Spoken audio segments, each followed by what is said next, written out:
11살. 그땐 몰랐다. 그 나이에 세상이 이렇게 잔인할 줄은. 아버지와 어머니는 하루가 멀다 하고 싸웠다. 어른들의 싸움은 내 일상이었다. 밥 먹는 소리보다 컸고 내 숨소리보다 더 날카로웠다. 그날도 그랬다.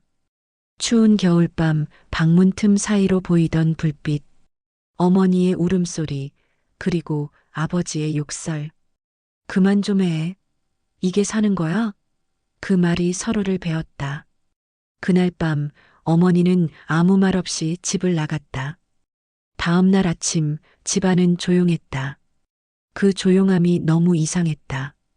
그리고 오후쯤 경찰이 찾아왔다. 짧은 말, 무거운 표정. 아버지는 말이 없었다.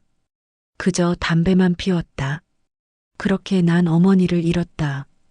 그날 이후 아버지는 더 말이 없었다. 그리고 나는 더 이상 아이가 아니었다. 그 후로 아버지는 나를 데리고 이곳저곳을 전전했다. 전학은 이제 익숙했다. 새 교실, 새 사람들, 새 규칙. 하지만 내 자리는 어디에도 없었다. 친구가 생길 때쯤이면 이사를 가야 했고, 그때마다 내 안에 있던 무언가가 하나씩 죽어갔다. 그냥 말하지 말자. 기대하지 말자. 그게 내 버릇이 됐다. 15살이 되던 해 아버지가 낯선 여자를 데려왔다. 이분이 앞으로 내 엄마다. 그녀는 처음엔 웃었다. 그 웃음이 이상하게 차가웠다. 며칠 지나지 않아 그 웃음은 욕으로 바뀌었다. 애가 왜 이렇게 눈치가 없어? 밥 먹을 땐 말 좀 하지 마. 조용히 앉아 있으면 말 안 하니까 재수 없네. 말을 하면 어디서 말대꾸야? 그녀는 이유 없이 화를 냈고 나는 이유 없이 맞았다. 그런데 더 슬픈 건 아버지는 아무 말도 하지 않았다는 거였다. 내가 울든 맞든 아버지는 그냥 담배만 피웠다. 아버지와 새어머니는 고향이 돌아와 작은 식당을 운영하였다. 고향으로 돌아왔을 때 내 마음은 이미 굳어 있었다. 아무 기대도 아무 꿈도 없었다. 새어머니의 눈빛은 날 사람으로 보지 않았다. 그저 귀찮은 짐, 아버지 인생의 잔재 정도로만 여겼다. 그녀의 손찌검, 차가운 말, 그리고 그 모든 걸 모른 척하는 아버지. 나는 벽을 보고 웃었다. 이상하게 그게 익숙했다. 그래, 어차피 다 똑같지. 그 말이 내 입에서 나왔을 때 나는 이미 세상에 마음을 닫은 사람이 되어 있었다. 17살. 식당은 망했고 아버지와 새어머니는 또 싸웠다. 너 같은 남자랑은 못 살겠어. 그래, 나가. 그날 이후 새어머니는 떠났고 며칠 뒤 아버지도 사라졌다. 아버지는 나를 할머니 집에 맡기며 말했다. 잠깐만 있다가 올게. 그 말은 돌아오지 않았다. 그때 느꼈다. 세상엔 진짜 혼자라는 걸. 그 후로 나는 사람을 믿지 않았다. 학교도 안 나갔다. 밤마다 거리를 떠돌며 술을 마셨다. 싸움을 했다. 욕을 했다. 무너져가는 걸 알면서도 멈출 수가 없었다. 그렇게라도 살아있는 기분이었으니까. 아무도 나를 찾지 않았고 아무도 나를 기다리지 않았다. 그래서 나도 아무도 기다리지 않았다. 19살. 그때는 그냥 사는 게 지겨웠다. 하루하루가 똑같았다. 새벽에 눈을 떠도 아무도 나를 부르지 않았다. 죽고 싶다. 그 말이 습관이 됐다. 그런데 이상하게도 그 시기에 내가 괴롭히던 친구들이 나에게 먼저 말을 걸었다. 야, 요즘 괜찮냐? 공부 다시 해봐. 너 공부 잘했잖아. 그 말이 머릿속에 계속 맴돌았다. 공부 잘했다 그 말 진짜 오랜만에 들었다. 그날 밤 나는 책상 앞에 앉았다. 책을 폈다. 글자가 눈에 들어오지 않았다. 그래도 앉아 있었다. 내가 아직 사람일지도 모른다는 희미한 믿음 하나로. 그때부터 하루에 3시간만 잤다. 커피를 마시고 눈을 문지르고 졸음과 싸우며 책을 봤다. 다른 애들은 대학을 꿈꿨지만 나는 그냥 도망을 꿈꿨다. 이곳에서 벗어나는 것, 그게 내 유일한 목표였다. 결국 수능을 봤다. 그리고 합격 통지를 받았다. 서울에 있는 대학 몇 곳, 원하던 곳은 아니었지만 그게 뭐가 중요하랴. 나도 할 수 있구나. 그 말이 목 안에서 터져 나왔다. 울음과 함께 서울로 가기 전날 친구들과 통닭을 시켜 먹었다. 운동장 한켠에서 아무 말 없이 웃었다. 서울 가서 성공하자. 우리 다시 만나자. 그 약속 하나로 나는 서울로 떠났다. 그땐 몰랐다. 세상은 아직 나를 완전히 놓아주지 않았다는 걸. 서울. 그 이름만 들어도 설레던 도시. 그곳에서 내 인생이 달라질 거라 믿었다. 나는 그 믿음 하나로 밤새워 공부했고 모든 걸 버텼다. 그런데 서울에 도착한 첫날, 내 희망은 너무 쉽게 무너졌다. 대학 등록금. 나는 솔직히 몰랐다. 1, 200만 원이면 될 줄 알았다. 하지만 컴퓨터 화면에 찍힌 숫자는 4, 500만 원이었다. 나는 그 숫자를 한참 동안 바라봤다. 아무 소리도 안 나왔다. 400이 아니라 그냥 내 겹의 벽 같았다. 내가 넘어설 수 없는 벽. 친구들에게 말하고 싶지 않았다. 부끄러웠다. 나 돈이 없어서 학교를 못 가. 그 말을 입 밖으로 낼 자신이 없었다. 그래서 먼저 아버지에게 전화를 걸었다. 오랜만이었다. 아버지, 나 등록금이 수학이 너머로 짧고 차가운 한마디가 들렸다. 우리 형편에 무슨 대학이냐? 그 말로 모든 게 끝났다. 나는 한참을 휴대폰을 바라보다 웃었다. 그냥 허무해서 웃음이 났다. 며칠 뒤 작은아버지에게 연락을 했다. 아버지보다 나를 더 아껴주던 분. 그래서 믿었다. 미안하다. 진짜 미안하다. 지금 나도 어렵다. 그 말이 나를 완전히 무너뜨렸다. 내가 살던 세상에는 항상 없다는 말뿐이었다. 돈이 없다. 여유가 없다. 시간이 없다. 그리고 결국엔 나를 생각해줄 사람도 없었다. 그날 밤 책상 위에 올려둔 합격 통지서를 찢었다. 나는 그렇게 또다시 방황을 시작했다. 낮엔 잠을 자고 밤엔 술집과 거리를 헤맸다. 다른 애들은 대학 새내기가 되어 웃고 있을 때 나는 술집 화장실 거울 앞에서 스스로를 바라보며 중얼거렸다. 넌 실패했어. 이게 내 인생이야. 그러다 나는 점점 어둠 속으로 들어갔다. 사람들은 나를 버렸고 나도 사람을 버렸다. 그저 하루를 때우며 살았다. 그때 나를 끌어당긴 건 세상 밑바닥이었다. 숙소 생활. 그 말만 들으면 멋있게 들리지만 사실은 범죄자들과 거기서 거기였다. 형님이라 불리는 사람들이 있었고 그 밑에 나 같은 애들이 있었다. 술, 폭력, 돈, 욕. 그게 전부였다. 그 세계에선 선과 악의 경계가 없었다. 그저 살아남는 놈만 이기는 세상이었다. 그곳에서 몇 년을 버텼다. 진짜 버텼다.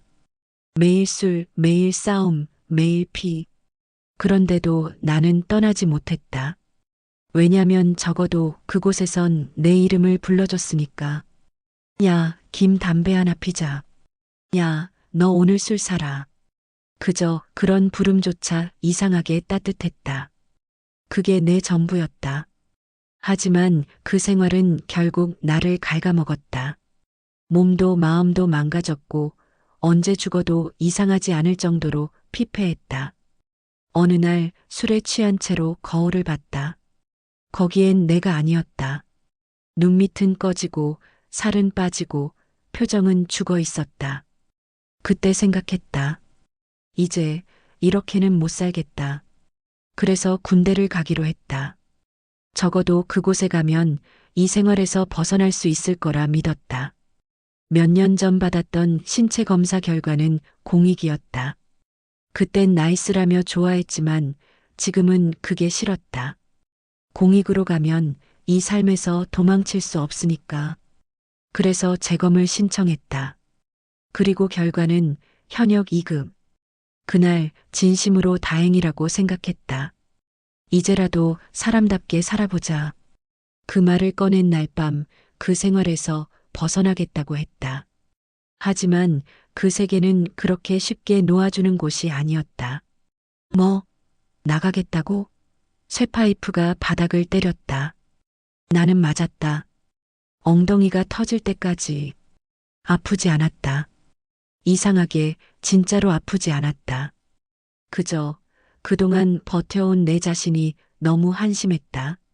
맞고 나서야 비로소 깨달았다. 이제 정말 끝내야겠다. 그날 밤 낡은 가방 하나를 들고 그곳을 떠났다. 아무도 나를 모르는 도시로. 가진 건 몇만 원뿐이었다. 찜질방에 들어가서 천장을 봤다. 이제 뭘 해야 하지? 서울의 밤은 낯설고 차가웠다. 하지만 이상하게 조금은 살고 싶다는 생각이 들었다. 그날 나는 정말로 아무것도 없었다. 검정색 정장 2벌, 낡은 구두 한 켤레, 낡은 추리닝 2벌, 그리고 찜질방 사물함 열쇠 하나. 그게 전부였다. 아무도 내 이름을 부르지 않았고 아무도 나를 찾지 않았다. 그런데 신기하게도 그 순간에 오히려 마음이 편했다.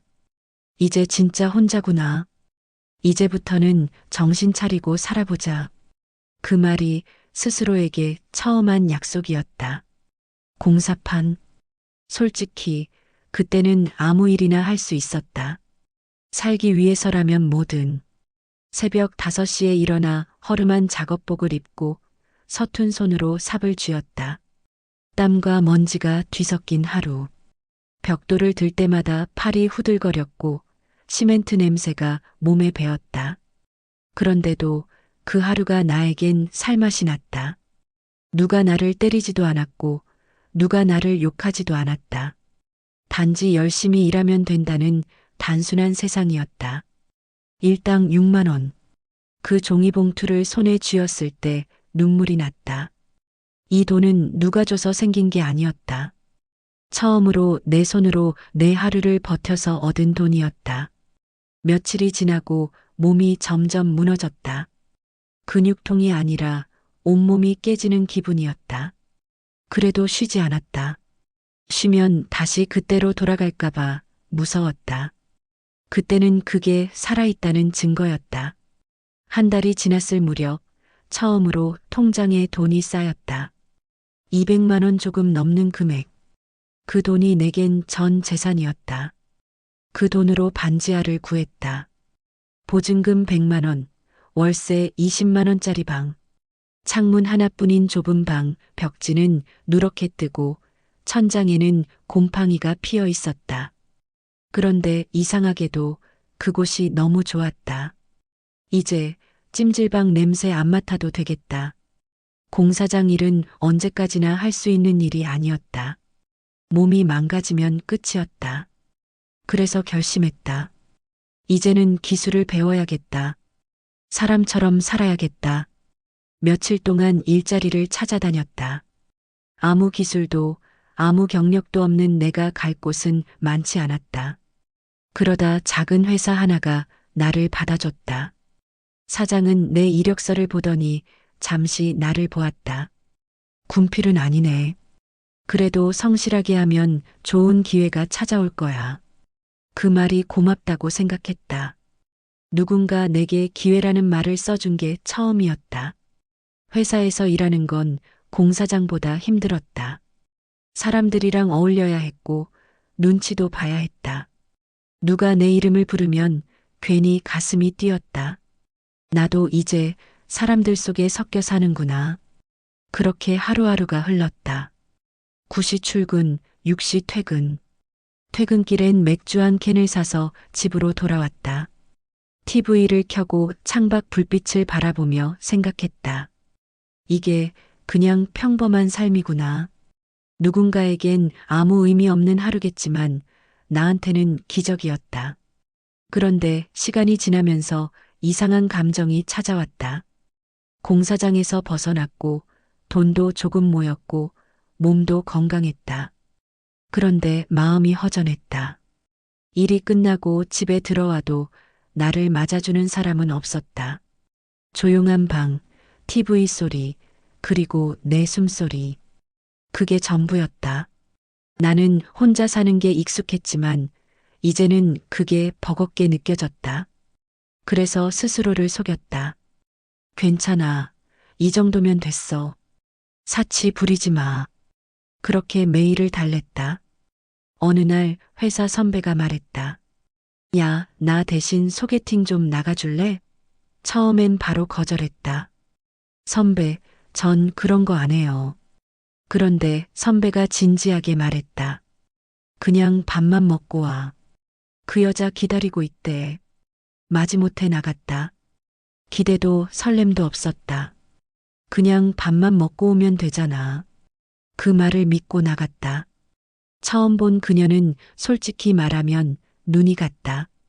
단정한 머리, 부드러운 눈빛, 그리고 웃을 때 보조개. 그녀가 말했다.